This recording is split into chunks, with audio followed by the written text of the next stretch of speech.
You look exactly the same. Oh, too good. You do look absolutely the same. Must be the bones, I think.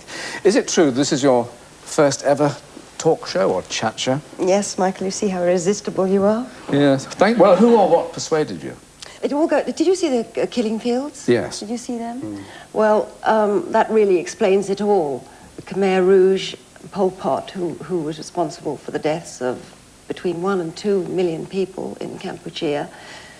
And since then, the Khmer Rouge, if anybody remembers Pol Pot, who they were, have consistently been recognized by the United Nations as the representatives of the Cambodian people. So they're still valid, and today they are returning to Cambodia. What were you doing there then? Well, the people of Cambodia are so terrified at the prospect of the Khmer Rouge returning, and Oxfam, which is one of the few Western institutions that have been in Cambodia for the last 10 years, became so deeply alarmed that they felt they had to let the world know what was happening. They decided one of the things they'd do to help them with this was to make a documentary, and they asked me to participate in it, and I thought about it. Thought it was something very worthwhile doing, and that's why I went to Cambodia. It's a lovely country, isn't it, and lovely people? Well, I was very surprised. I actually hadn't expected this beauty. It's sort of pink lotus blossoms and temples and little boys on the backs of water buffaloes and emerald green rice fields. It's absolutely lovely. And the people are very gracious and dignified, very colourfully dressed. During the Khmer Rouge, they were only allowed to wear black. And so I was told whatever I did, don't wear black, which was very difficult as I have a completely black wardrobe. But one person said to me, in fact, that it's still very painful for them to see people wearing black. Let me talk about you now, because you put that over very dramatically. Are you known over there, personally? I can't say they were crossing the road to get my autograph. No, not exactly. But I went to visit one man who used to be a lecturer at the university, which of course is destroyed now. And I went into his sitting room. He had his television on, rather unusual. I hadn't seen many televisions.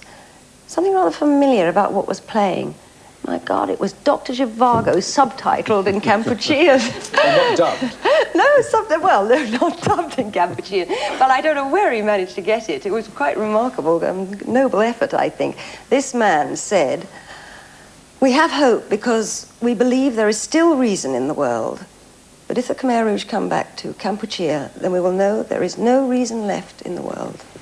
I was wondering about how much compassion there is left in the world, because there's such a thing, I think, as compassion fatigue, and people are being approached from all angles all the time to give and give. Yes, this is a different thing. They're not asking for aid, although they should have UN development aid, there's no doubt about that.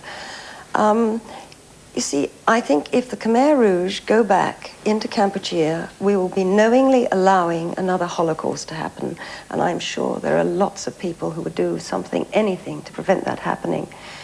And if there are any people who would like to do something, they can ring up Oxfam, it's in the telephone book, or they can go along to the Oxfam shop, and they will be told what is the best thing to do so that Cambodia doesn't go back to year zero. Well, now let's talk about you. You mentioned Zhivago, and we've all seen it, and more than once, most of us. I mean, was it a terrible slog in Arctic conditions? St. Petersburg in midwinter was, in fact, Madrid in a heat wave.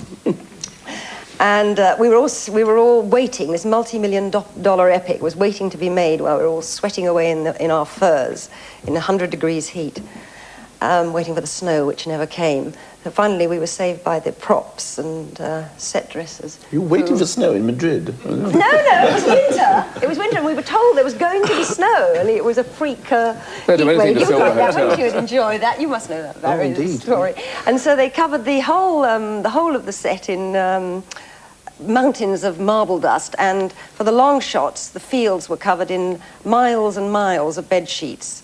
I think the villagers were a little perplexed by this, but we fooled you, didn't we? Absolutely. Home now is in Wales. Why Wales? Well, it's very beautiful. I think it's a great privilege, really, if you can choose where to live, to be able to choose somewhere like that. To go I lived there 5 years, and it's a lovely country, but I was wondering what your... I think lifestyle is the word that people use these days. I mean, is it the good life, like the old television series? You bake your own bread? Yes, I do that, because it's nicer than any bread I can buy. And do you welcome visitors to your place? Yes, that's why I went there, because it would be such a nice place to visit me. And what about the Welsh themselves? I mean, how do you get on? Very well, I like the Welsh. I like... the further I get away from southern England, in fact, the happier I am.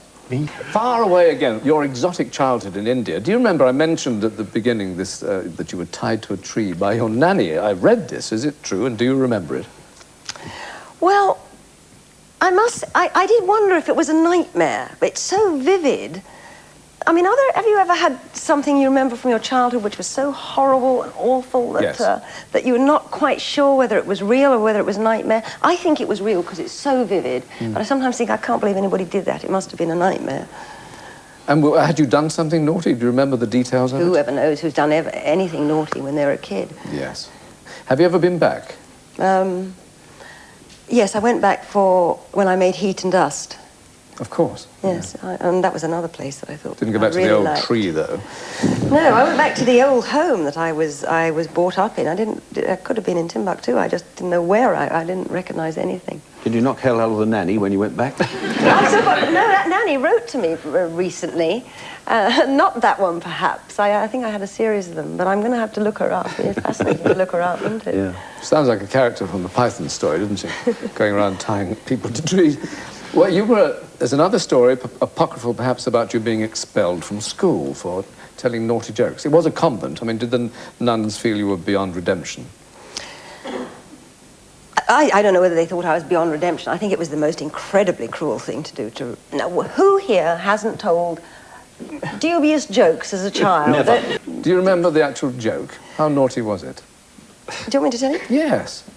It's so pathetic. It really is. Now, let me see.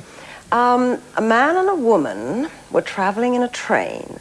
The woman gets up and says, "Excuse me, I have to go and powder my nose." She leaves, she comes back.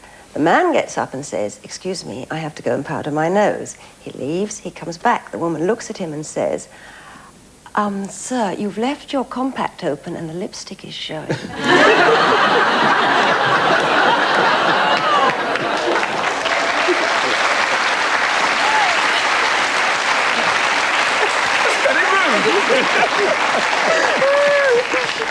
Get out. You got the Oscar for Darling. That was in 1965. Do you remember the emotion of that occasion? I do remember the emotion. I was so terrified. One of the other things that's left over from school is an absolute terror of hearing my name pronounced in public. In fact, when you did that, I thought, oh my God, I'm going to be brought up in front of the assembly for some heinous crime and humiliated. Spelled again. But that was, I think, the feeling when I got the Oscar. Oh Christ, I've got to run up there. What am I going to do? And I burst into tears, I think, to my shame. Well, that's better than what Barry described. I think it's rather touching. You didn't like the States very much while you were there, did you? Oh, well, the States is a big place. You made some good films in America, didn't you? I mean, you... Some good films, yes. Yeah. I think so, yes. And what about American men? Golly, I didn't know I was going to be asked that. All of them. All of them. Oh, very good. You know Well, them a all, few of of them course, kept me really, so- there. That's probably the reason I stayed. So they couldn't be all that bad. It's lovely to see you blush. It's very I know, now, for an actress who, as I said earlier, was the face of an era, which you certainly were, does the thought of an aging process bother you? I tell you what bothers me, it's people asking me if the thought of the aging process bothers me. I think that's been the greatest worry of all. You've been asked it before? Once or twice, yes. Does the thought of the aging process bother you? If I could get avoid that one. Is it a label that you're tired of, then? What, the 60s or the aging? The 60s thing. It's strange to be perceived as a past part of your life. I mean, like the person you were in the 60s. You can imagine if everybody saw you or you or you as that person that you were in the 60s and was really surprised that you were the person you are in the 80s. It's very odd, because you are what you are now. It's been marvellous to meet you and enjoyed this conversation, and sorry about the questions. Julie Christie, thank you very much indeed. Thank you very much.